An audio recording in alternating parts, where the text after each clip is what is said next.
What's up, everybody? Back for another beer review, and today I will be reviewing a beer from SingleCut BeerSmiths, and they are out of Astoria, New York, and this is their Sammy Was Low. So this is what they are calling a double dry hopped Imperial IPA. Comes in at 8.2% alcohol by volume, 123 IBUs, and at the time of review, this can is exactly 2 weeks old. So I really like what SingleCut does. I've only reviewed one beer from them on the channel, their Conform or Be Cast Out, and it's actually one of the first beer reviews I ever did on the channel, and I haven't revisited any of their beers since then on the channel, which is kind of a disappointment because, like I said, I really dig what they do. So I saw this beer show up, and when this showed up, I think it was like 4 or 5 days old. It's been in my fridge for a little bit over a week, so it's at the 2-week mark and should be drinking quite well, I think. But anyway, the thing I love about SingleCut is they have musical references for all their beer names. So this one is Sammy Was Low, which is obviously a reference to the Queen song, Spread Your Wings.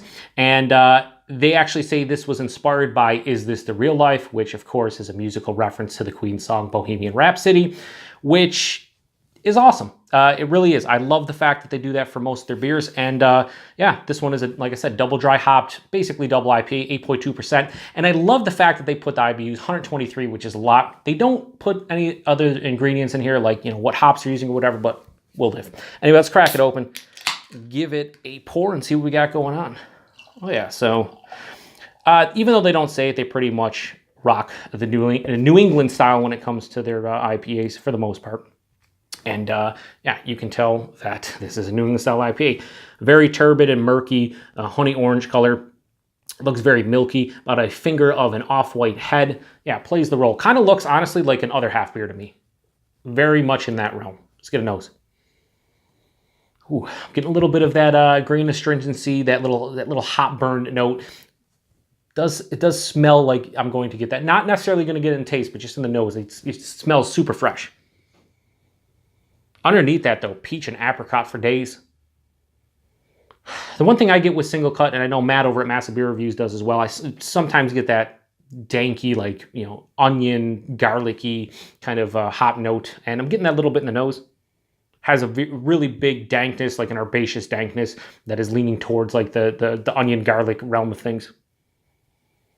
Nice citrus vibes too here, like a sweeter orange, a little bit of a ruby red grapefruit.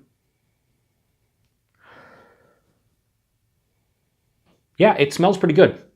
It has enough, you know, of that herbaceous dankness to kind of cut all that, you know, sweet tropical fruit and citrus fruit flavor. You know, the nose is sweet, but then you get the hints of like the onion and garlic that kind of knock down the overall aromatics a little bit. You know, it becomes a bit more reserved and restrained from, you know, the sweetness itself. Anyway, it smells pretty good. Let's get into it. Cheers, everybody.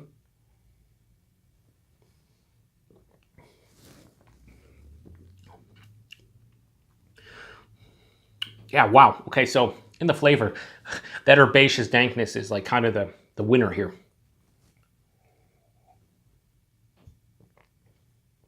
In the taste, I wouldn't necessarily say onion garlic. I would say just more of like a generic herbaceous dankness. Has a little bit of that hop burn. This might be a bit too fresh at 2 weeks old. I usually, you know, try to drink a lot of my New England style IPAs between the 2 and 4 week mark.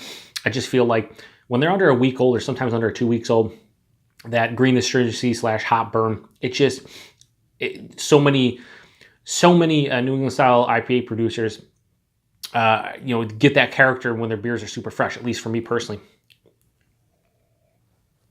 All right, first off, body, medium to medium full at 8.2%. It's proper, it's solid. The mouthfeel itself is slightly soft and smooth, not really creamy or pillowy or anything, but it has a nice soft smoothness, kind of what you would expect for a beer that looks like this. 8.2%, perceiving it ever so slightly, I'd peg this around 7% if I was doing it blind. It doesn't have, you know, any kind of alcohol astringency, but it does feel like a bigger beer, and I do actually have a warming in my chest, which is, you know, weird. So many times beers under 9%, especially hop-forward beers, I don't get that. So it's kind of welcoming because I know I'm drinking a big beer, but at the same time, it's like, that's doesn't happen that often anymore, so kind of weird.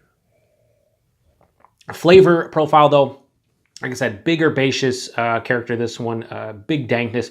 You're still getting those peach and apricot notes as well. Some kind of slightly acidic orange and grapefruit qualities. On the back of the palate, it finishes relatively dry, and it has some moderate bitterness. This is one of those New England style IPAs that has a nice balance between the bitterness and sweetness. Doesn't finish it overly sweet. They're probably not using lactose at all on this, so that probably cuts down the sweetness a bit as well. Yeah, it's really, really tasty. Here's the thing. I do think if I would have waited another week or two, I think that, you know, hop burn / green astringency would have died off quite a bit. And I do think it would have just, overall, I won't say the beer is harsh because it's not, but that green astringency on the back of the palate, I think that's going to build up to the point where when I'm done with this can, I'm going to have like the throat burn, so to speak. And that's kind of disappointing. But so many beers are like that, and it's unfortunate. Anyway, as far as a rating goes for this one, I would put it right now right around a 4 out of 5. Like I said, the thing that's detracting for me is that hop burn and the fact that I can taste the alcohol a little bit. I know it's 8.2%. We're spoiled, whatever. But I think this would be like a 4.25, you know, higher 4.25 beer once it kind of settles down. I almost feel like I should buy another can of this and drink it at like 4 or 5 weeks old just to see if that hop burn kind of dialed, it gets dialed back, kind of dies down a bit, and you get more of like the fruitiness and the actual characteristics of the beer. As is, though, it's a 4 out of 5. If you see this one, by the time I post it, it's probably going to be 4 or 5 weeks old at that time. Pick it up. See what you think. I would be curious to know if you do try this, what you think about this one. It is a good beer. It's a solid beer. It's a tasty beer. I do think that this will be drinking better in 2 or 3 weeks, though. So that was Sammy Was Low from SingleCut BeerSmiths. I give it a 4 out of 5. Let's say like a 3.9 out of 5. It's a good beer, but I do think this will get better with some very ever so slight age on it. Anyway, appreciate you guys stopping by. Until the next one, cheers.